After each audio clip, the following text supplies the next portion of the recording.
Thanks for staying with us. So Russia's invasion to Ukraine has been on the lips of everyone around the world. Now, a major concern is the plight of Nigerians living in Ukraine. At this point, we need to know what plans the federal government have right now to bring our children home. Another issue at hand is the diplomatic relationship we have with Russia and also with other NATO, United Nations countries, US, China, Europe, and others.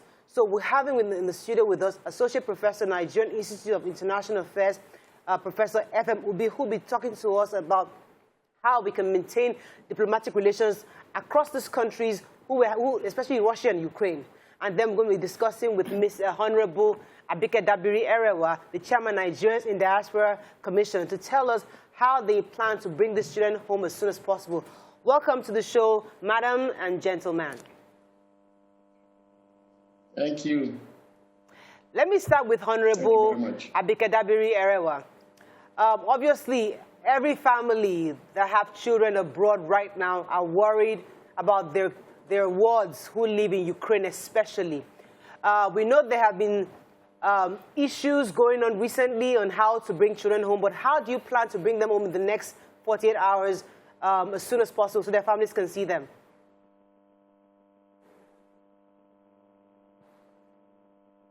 Honorable Abike Dabiri, are you there? I think she's not there yet. Let me come to Professor. Professor, are you there? Yes, I'm here. Okay, let me start with you since we don't have... Okay. Now, these obviously are difficult times for a country like Nigeria. We do have relationships with Ukraine and Russia simultaneously. How do you think Nigeria should handle this at this moment? Should we completely ignore or begin to see how we can work on both countries to resolve this perennial issue that's been happening in that region?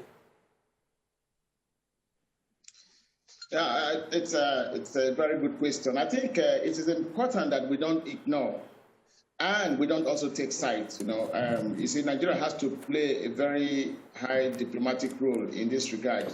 In any case, one thing you have to understand that when there's an international conflict, when there's conflict in the international system, irrespective of where this conflict is, it has a precipitation effect on many countries across the globe. Whether it's countries within the region or outside the region or outside the continent, this conflict must always have that precipitation effect. It could be in economic terms. It could also be in diplomatic terms and military terms. But in this regard, I think Nigeria, being a peaceful country that we are, I think we have to talk to the two nations, to embrace dialogue instead of a continuation with this war, which some people refer to as aggression. I think there's found to, but it is important that these countries dialogue, and see how these issues that is between them could be resolved amicably. In international politics, it is much more, advantageous, to cooperate than to be in conflict. I think this is where it's going to be, very necessary that dialogue takes place, diplomatic dialogue takes place. Right. Okay. Aside that, I want to say, yeah. So, Professor, you said Hello? we should not take sides. Yeah.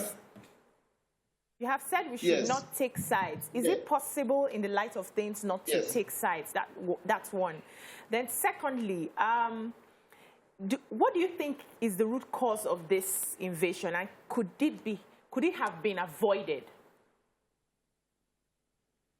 Yes, it could have been avoided if the two countries had embraced dialogue and had embraced peaceful means towards the settlement of whatever issues that was. But in any case, there have been a whole lot of speculations put forward by analysts and put forward by a lot of other countries, those who are taking sides, with regards to the invasion. You see, normally in every dispute, the disputing parties have reasons for the conflict. It has been speculated that Russia wants to assert its bigger ambition in Europe. And in any ways, that is not in favor of the EU, that is in favor of the United States, and neither is in favor of Ukraine. Now, the other speculation that the Ukraine determination is to pursue the Euro-Atlantic integration and reforms, which again is anti-Russian position within Europe, and taking into consideration the nearness of Ukraine to Russia. Now, what you also have to understand when it has to do with nations at war, contiguity is a very big reason why nations go to war. Proximity too is also another big reason why nations goes to war. But other issues like territorial issues could also be taken into consideration. And this is exactly what is actually creating the crisis in Eastern Europe between Ukraine and Russia. Now, it is also thought that Ukraine is aligning its political and economic its economic and political and economic consideration towards Europe. Now it is also seen that it does not survive on Russian energy. Ukraine now export goes to mostly China and the EU. And in that case, it hurts the Russian economy. I think there are a whole lot of reasons we could give. Okay. Aside that, you can also look at the historical Russia analysis that Putin has actually talked about, where there's this obsession with a great power status, meaning that he must gather all Russian land, which has to do with Belarus and other countries within Eastern Europe and Ukraine itself and all that. So I think this is all what is actually causing this crisis. Okay, let me pause you for a second. Let me not just forget this particular point. One of the major issues is the North Atlantic Treaty Organization, NATO, which Ukraine is envisaged, wants to be a member, which is also causing the security dilemma within that region. All right, thank you very much for giving us some insight, because the average Nigerian is totally confused on what's happening within Russia and Ukraine. They're just hearing that Nigerians are over there and they're asking everybody to bring them home. So I have with us right now Honorable Abike Dabiri-Erewa, who's going to be telling us what the government is doing so far. We hear they want to evacuate, but if they have started evacuating, the plans exactly to get them out is what we want clarity on. Good morning, madam. Are you there? Yeah, good morning. How are you this morning? Very well. Kindly give us an update on this evacuation that is planned by the Ministry of Foreign Affairs. Yes, as we've heard from the minister, there are plans to evacuate Nigerians in Ukraine. Now, the majority are students. Out of the almost 7,000, more than half, almost 76%. So the airspace is currently closed. So as soon as the airspace is open, but flights are going on, the exact details will not be briefed by the minister with the exact details. So, but the preliminaries are going on. But the key thing is this.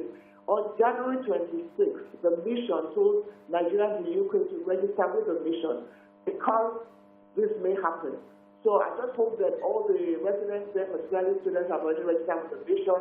Because once they register, the mission will communicate with them. There are 5 airports in Ukraine. So they'll select which ones will be the likely ones for evacuation. But we're in front of the student community, but a lot of them are beginning to go towards Moldova, Poland. Some are migrated to those areas and then they communicate themselves. But what the Nigerian mission also said is, please stay safe. And when people say the Nigerian mission said, you're on your own, what they said was, take care of your personal security. For instance, in the war situation, don't go walking the streets or go shopping or go do something. Be wary of your environment and try and take care of your personal security. So yes, everything will be done to evacuate, particularly our students in Ukraine that are majority of those. Okay, let me get a few more questions in for you. Go ahead, Mariam. Okay.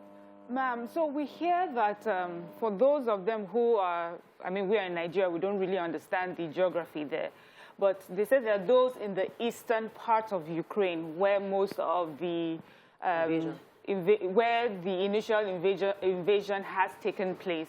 And what we hear from some of the Nigerian students living there is that they can't go out to get food, they can't use their ATM to withdraw money, and they seem to be, and they don't seem to be getting any information on what to do next. Apart from saying keep their heads down, most of the questions I hear coming from that side is, if the airports reopen, which of the airports will be available? Where do they need to go so that they can join the airplane or those that will be evacuated? Will they be moved from the east to the west? Where do they need to stay to be safe where they are right now? Those, like I said, those are all the things that have been arranged now. And every Nigerian in Ukraine has been told to register with the mission. I can send the information to you. I don't know whether I can get it now. But there are helplines, there are phone lines, there are emails, and there's communication between the mission and the students. In fact, there are national resources number out there.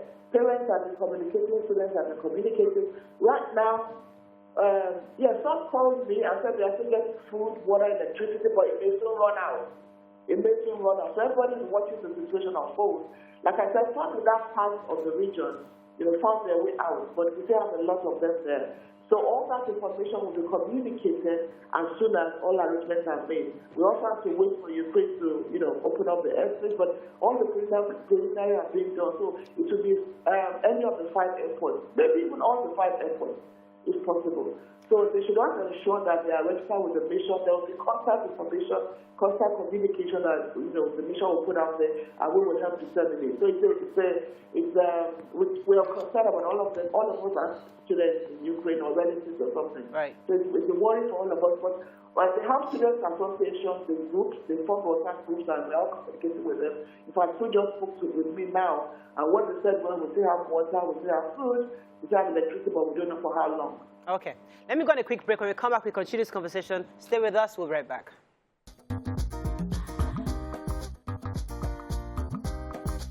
Stay tuned. Your View will be right back. Thanks for staying with us. We still have our 2 guests in the studio, Associate Professor, Nigerian Institute of International Affairs, Professor Efem Ubi, and Mrs. Honorable Abike Dabiri-Erewa, who is the Chairman of Nigerians in Diaspora Commission. Yes, Doctor, I had a question. So, Honorable, when Nigerians here, we're working on it, we're processing it, we're seeing how to make it work, sadly, many Nigerians don't believe anything is being done. Sort of history, the fact that we've heard many people say things and it never truly pans out. But what I'd like to ask you, Ma, is have you spoken to the Nigerian consulate in the Nigerian embassy in Ukraine? Have you spoken to anyone directly, personally, that you can say, this is the feeler you're getting from them? What are you hearing from them, and how would you communicate that hope directly to those watching who are family members in Ukraine and are trying to get information, and it seems to be very slow getting across to them? Well, I hope I got you right. The line is a bit clear, but that is it. If you do not, if I'm in a place and you don't come to me, how do I know you're there?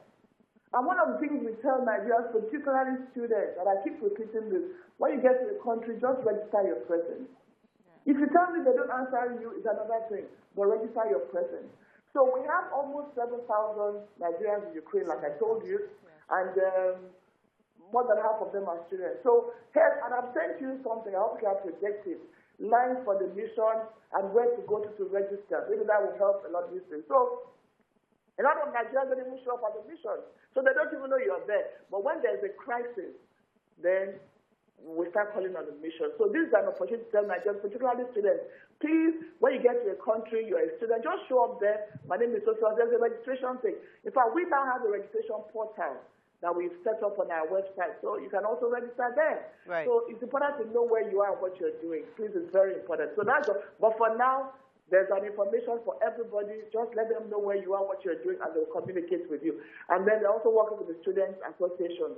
And the Students Association said it's not even everybody that's even registered with them. So it's just something that we have to... All right, let me come to the professor. Professor, in a time of war, what would you advise people, especially non-citizens of a country, to do? Yes, we're trying to alert the embassy that we're here, but people are scared. There's some are saying certain areas are safer than others. Some are saying they're not ready to evacuate. They'd rather just stay low. What would you advise as a professor in this regard? What do you, in time of war, what would you tell parents to do? How best should they react to what is going on right now in Ukraine? Did you all just come on? Hello, can you hear me? Very clearly, sir. I think Yes, I think parents should just remain calm and don't get too worried about what's the situation there, you know. But I think the most advisable thing to do for citizens who are not part of that country is for you to seek refuge, you know. The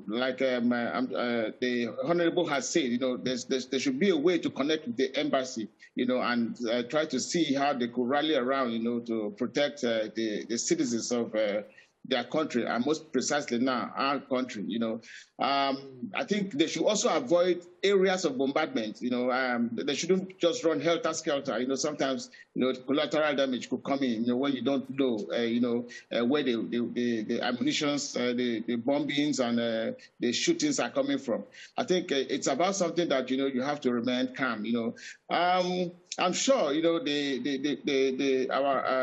the ministry and our commission, they are doing a whole lot to get access to our citizens who are there. Right now, I think it's only China that has been able to, and I'm sure what China has done was to ask their citizens to communicate with the embassy and, so that they go register for evacuation. I think this is what every country will be doing right now.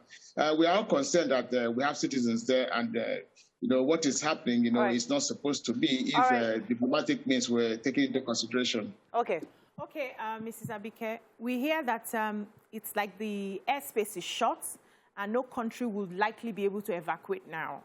What other options are you considering on how you can get Nigerians out of Ukraine? And also, there would likely be, or there's a possibility that there will be a reprisal attack from Russia. Are you also making plans in case of eventuality if it goes to Russia for Nigerians? Repeat your question, I'm sorry. Okay, the last part. We hear that there are no, they've shot, okay, the last part is there may likely be a reprisal attack. So this is like a war going on here. Is there any plan for people in Russia, Nigerians in Russia, to be protected in case this happens so that we are not reactive instead of being proactive? Yeah, I think that the ambassador is also communicating with Nigerians in Russia and telling them what the Nigerian mission in Ukraine had also told them years ago, that also be prepared, stay safe, stay particularly places, take refuge, because these things are unpredictable. They are really unpredictable. So again, the Nigerian mission has been doing that in Russia, communicating. There's a very strong association in Russia too. So the communication is ongoing. And in terms of, yes, no country really has evacuated its citizens. So everybody's just planning, whether it's China, whether it's Nigeria, whether it's everybody's just planning and see what happens immediately the airspace is open. So it's the same message, and like the professor said, just, it's an emotional trauma, it's traumatic. I couldn't sleep all yesterday. Parents, I'll be telling them what to do, and it's really a traumatic thing. So just the key word is to take out whatever you find yourself. But like I said earlier, some have moved to Poland, some have moved to Moldova, and they got there successfully. All right. But do that only if you're sure you're safe. Okay, go ahead. Yeah, so my question is to the professor, just, talking about diplomatic relations. Many other countries are able to, come out and talk about sanctions.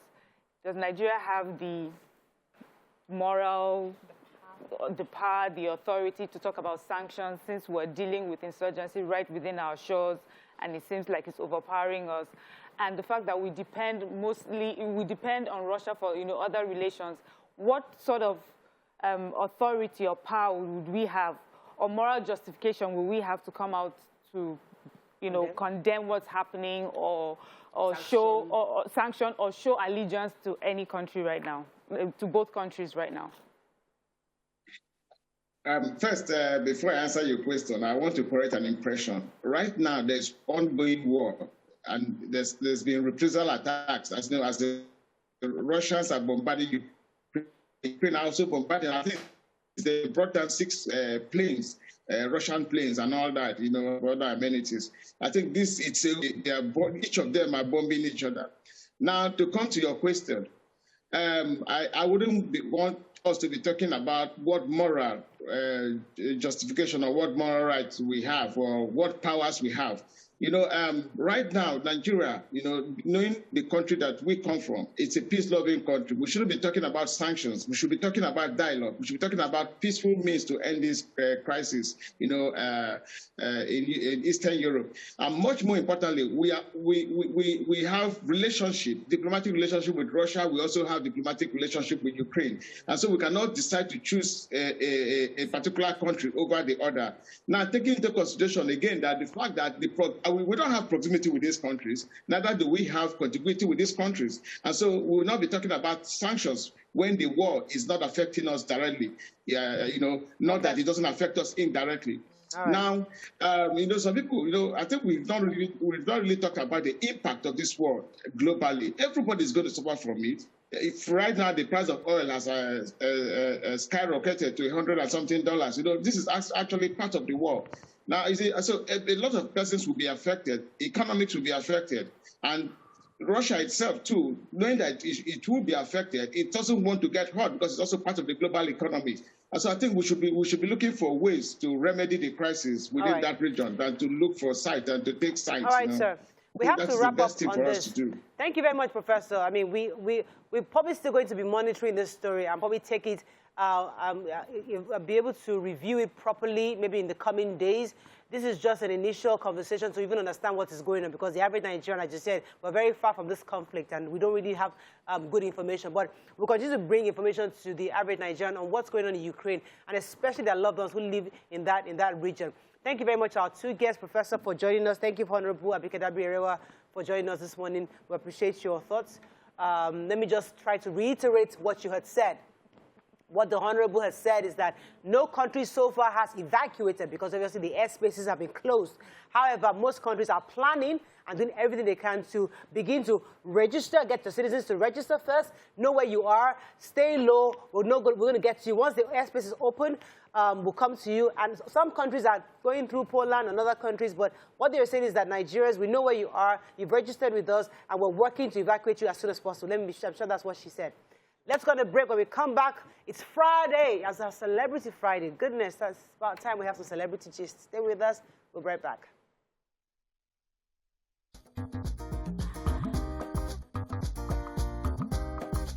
Stay tuned. Your View will be right back.